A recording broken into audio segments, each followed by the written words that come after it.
प्रसन्नता है कि श्री किरण रिजिजू जी के कारण इसे खेलो इंडिया सेंटर ऑफ एक्सीलेंस के रूप में एडॉप्ट किया गया है।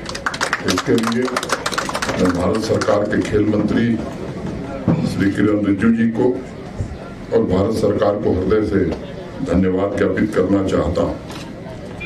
कुछ लोगों को लगता होगा कि साहब इसका दोबारा उद्घाटन क्यों हो रहा है।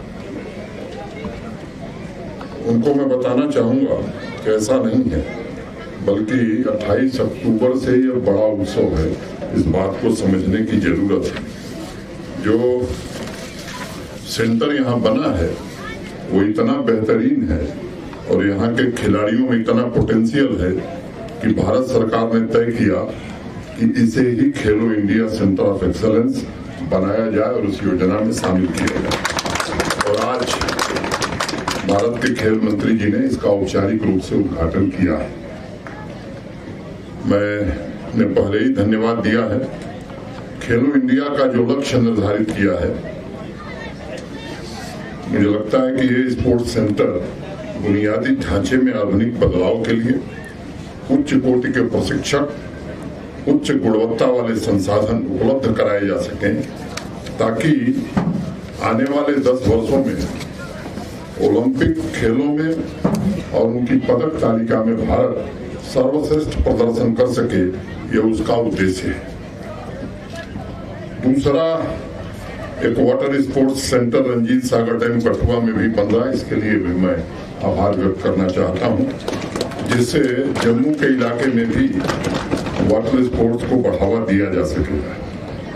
मुझे लगता है कि एक बात मैं जोड़ना चाहूंगा कि अब ये सेंटर ऑफ एक्सीलेंस की बजाय इस पर सोचने की जरूरत है कि क्या ये water sports academy for Olympic बनाया जा सकता है।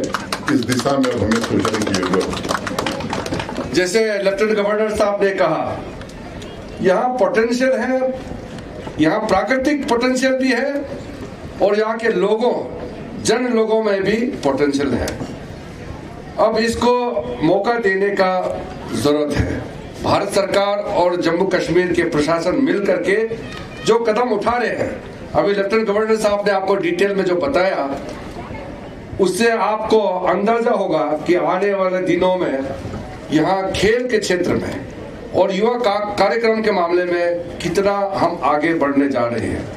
और ये खुशी की बात है कि हिंदुस्तान के अंदर में जितना हमने पिछले कुछ सालों में खेल के क्षेत्र में जो इंफ्रास्ट्रक्चर बनाया है, सबसे ज्यादा जम्मू कश्मीर को हमने मदद किया है। इससे पता चलता है कि हमारे प्रधानमंत्री आदरणीय नरेंद्र मोदी जी जम्मू कश्मीर के लिए कितना सोचते हैं। और साथ साथ यहाँ पे जो इंफ्रास्ट्रक्चर बनी है, वहाँ गांव में, आपके तालुका में, डिस्ट्रिक्ट्स में जो भी फैसिलिटी है, उसको ग्रास रूट लेवल में जो बच्चे होते हैं कम उम्र के, जो हमारा फ्यूचर चैंपियन बनने वाले हैं, उनको वहाँ कैसे मौका मिले, फिर वहाँ से चिन्हित करके फिर उसको आगे खेलो इंडिया सेंटर में कैसे लाना है, ये एक बहुत लंबा प्रक्रिया है। वो तैयारी हो चुका है और उन्हीं का एक जो कदम है वो आज हम लोग यहाँ एकत्रित हुए हैं।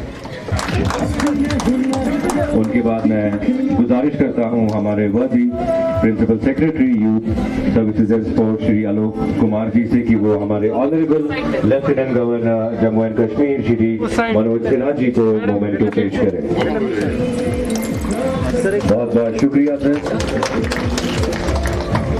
मोटे तौर पर जो यहाँ इंफ्रास्ट्रक्चर है वाटर स्पोर्ट्स, मैं समझता हूँ देश में सबसे बेहतरीन है।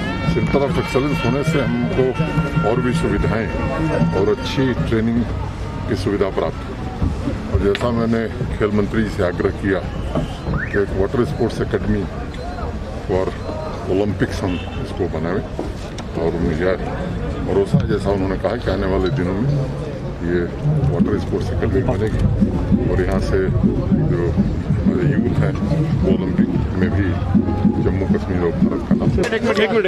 This is very special event to have water sports being launched in Dal Lake, and this is Khelo India State Center of Excellence in water sports, and I hope with this launch of the water sports event in Dal Lake in Jammu and Kashmir, the state will get the opportunity to produce world-class water sport athletes from Jammu and Kashmir.